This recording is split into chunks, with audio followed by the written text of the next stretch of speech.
in the background. I have all of my investment properties generating me wealth when I'm on vacation, when I'm hanging out with friends, when I'm with family, when I'm chilling. What's up, everyone? You hear it again and again. Cash flow is king. Now, what exactly does that mean, and why do I personally invest in cash flowing properties rather than properties which are banking on solely appreciation, like a lot of the properties that you see in the GTA region? Well, there are several reasons for this. The first of which being is that cash flow generates passive income. And what that means is when you're sleeping, when you're eating, when you're hanging out with friends, watching a movie, or just traveling around the world and going on vacation, you can bank on getting money in your pocket every day without having to work, because your rental properties are generating you cash flow in the background. Another big thing is that you're making money today. And what exactly does making money today mean? Well, you see, in a lot of investment properties, specifically around the GTA region, their prices are pretty ridiculous. And so you'll find that a lot of these properties are not cash flowing. In other words, they're cash flow negative. And what that means is you're not making any money today. You're actually losing money every single month and banking on that property to appreciate. And personally, for my investment strategy, I don't like to rely on appreciation just because I'm trying to retire as early as possible. And to retire as early as possible, I need to be making money today, not tomorrow, not in 3 years, and not in 5 years. Who knows how long it'll take the market to appreciate by, and by how much. So I need to make sure, again, I'm making money today, not tomorrow. Also, the third reason is you can reinvest your earnings. Pardon the writing, it's kind of messy. But by reinvesting your earnings, what I mean by that is that you're cash flowing every single month. So let's say by the end of the year, you're cash flow positive by $3,000. You can take that $3,000 and invest it in the S&P 500 to get an average of 8% inflation adjusted returns in the long term. Or you can take that money and build it up so you can reinvest in another property. If you weren't cash flowing, you can't reinvest your earnings because you're not earning anything. Again, you're losing money every single month. The fourth reason is the holding period, for the most part, is infinity. There's a lot of talks about an impending recession. Is that going to be in 1 year, in 18 months, in 2 years? Is it even going to happen? Well, to me personally, with my investment portfolio, I really don't care if there is a recession. And the reason why is because as long as I'm cash flowing and making money every single month, the home price does not matter. I can hold on to this property for 2 years, for 3 years, for 10 years. If it takes the market 10 years to appreciate again, as long as I'm cash flowing positive every single month, it does not matter because I'm still making a return on my investment. If you're investing in another market where you're losing money every single month, and again, you're banking on appreciation, your holding period is pretty limited. Are you able to be bleeding $500 every single month for who knows how long it'll take for the market to appreciate? Let's say, are you willing to lose $500 every month for 5 years for the chance, just the chance that the market will appreciate? Personally, that's not my investment strategy. I want to make money today. Again, going back to point 2. Also, by getting cash flow, your returns are measurable. So not gonna get too in depth with this topic, but essentially on a high level, when I evaluate an investment property, I'll look at different metrics, and a lot of these metrics use cash flow as one of the drivers to calculate that metric. For example, the cash on cash return. Another example, return on investment. That's heavily driven by cash flow as well. When you're making cash flow today, your investment is measurable. You can measure your cash on cash return.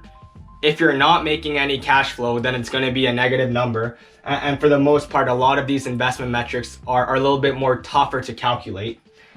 Sixth reason, provide you stable income so that you can retire early.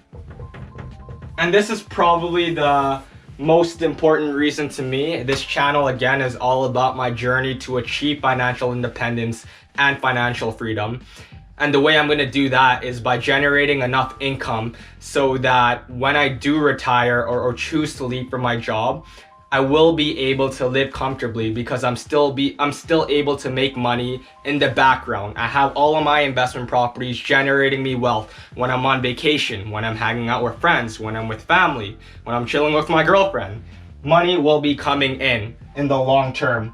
So I'm able again to retire early. So I think I went on and on about why cash flow is so important to me and why it's a key criteria in my determination of a good investment property. But let's go on a high level of how do you calculate cash flow. The answer is already here, but the key revenue driver is your rent. But there could also be other revenue drivers as well, such as if you're able to rent out your parking spot, if you have one, for like an additional $300 a month, that's money coming into your pocket. So that acts as revenue. In this case, I'm gonna assume it's a single family home and it's being rented for $1,000 a month. In terms of expenses, your biggest expense will most likely be your mortgage payments. And in this case, I'm gonna assume the mortgage payment is $500. Next expense, vacancy. So your property might not be vacant for 1 year, 2 years, or even 3 years because you have a 3-year lease. But I highly suggest, and this is what I do as well, is to allocate some money every single month because a vacancy is bound to happen. And when it does happen, you want to make sure you account for it in your cash flow analysis. So I usually assume or put money aside for vacancy at about 3% of my monthly income. Now yours might be more than 3%. The reason why I chose 3% is because I make sure for the most part all my properties are newly renovated before they're rented out. So the vacancies will typically be lower. But if you're a slumlord who doesn't like to renovate anything and just leave it like a complete mess, then your vacancy might be 10 or 15%. So just adjust it depending on your situation. So 3% of $1,000, that is $30. Next expense, CapEx. Now CapEx are those capital expenditure. For those who don't know, those are typically those big budget items that include your roof, include your plumbing, include things like your electricity. When any of those things go wrong, that'll be a lot of money coming out your pocket to fix. However, luckily, the lifespan of these things are typically over 5, 6, 7, 8, 9, 10 years. But when these expenses do occur and come up, that's a lot of money coming out your pocket. Like fixing a roof could be $5,000 or $6,000. So again, you want to make sure that you save money every single month to account for this. For me personally, I save, again, just like vacancy, 3% of my monthly rent. Just because, again, I like to renovate my properties before renting it out. So there's no deferred maintenance.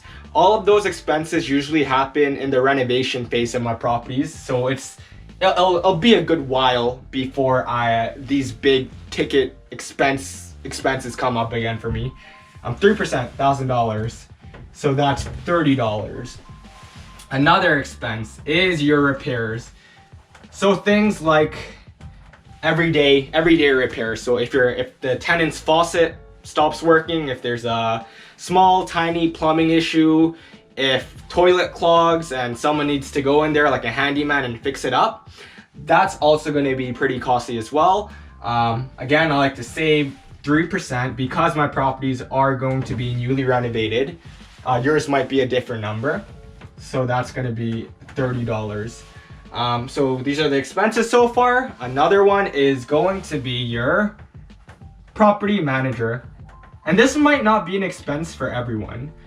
For me personally, it's an expense because I invest in Windsor. I live in Toronto.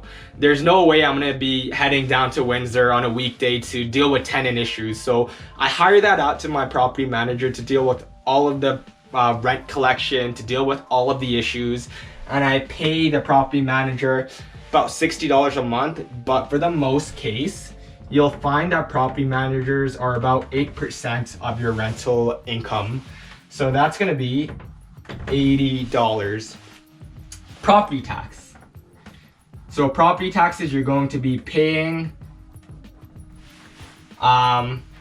pretty much there's no way of avoiding it.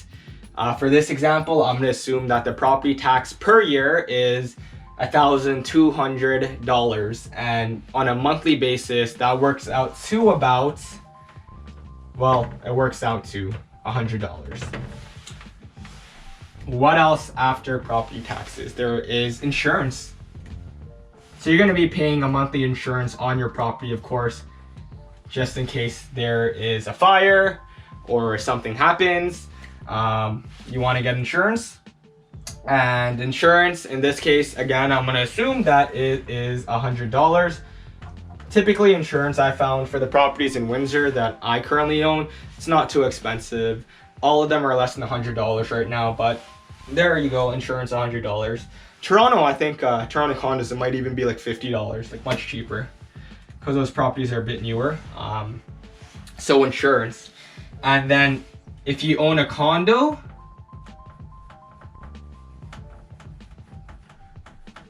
or if you own a townhouse that's in an HOA association, you're gonna have to pay maintenance on a monthly basis.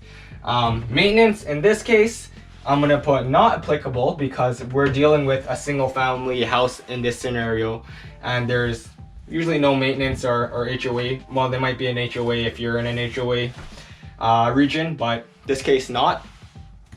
And utilities is the last expense. Utilities, I'm gonna go with not applicable because for the most case, for single family homes, you'll find that your tenants will be paying the utilities. However, if you own like a duplex or if you're renting out the basement unit and there's only one meter, then you might have to do all-inclusive pricing. And in that case, that would mean that you would be paying utilities on the monthly basis, not your tenant. So it depends, like if you have a duplex with 2 meters, then it's very possible to do your rent, to charge the tenants the utilities, because you can actually measure how much like hydro and all of that they use. And pretty much that's it. That is what gets you your net cash flow. So what are your total expenses here? 500, 600, 700, 790. That's going to be 870. Total expenses are 870. Again, cash flow, revenue minus expenses. So 1,000 minus 870. Your cash flow is going to be $130 a month. Now, is this a good cash flow? Personally, if I'm just looking at the number, like $130, it doesn't, I wouldn't probably wake out of bed to go and pursue this property, but it could be misleading because if you're getting $100 in cash flow every month and you invested like $1,000 in the property, that return is humongous. But I'm not going to discuss that now. Don't worry about it just yet. That will be a conversation for a future video. Hopefully you guys got some value out of this. You see why I invest for cash flow, and you have a better idea on how to calculate cash flow. So when you go ahead and start analyzing properties, you can go ahead and pretty much calculate the cash flow yourself. That concludes the video today, guys. Thank you so much for watching. Please like, please subscribe to this.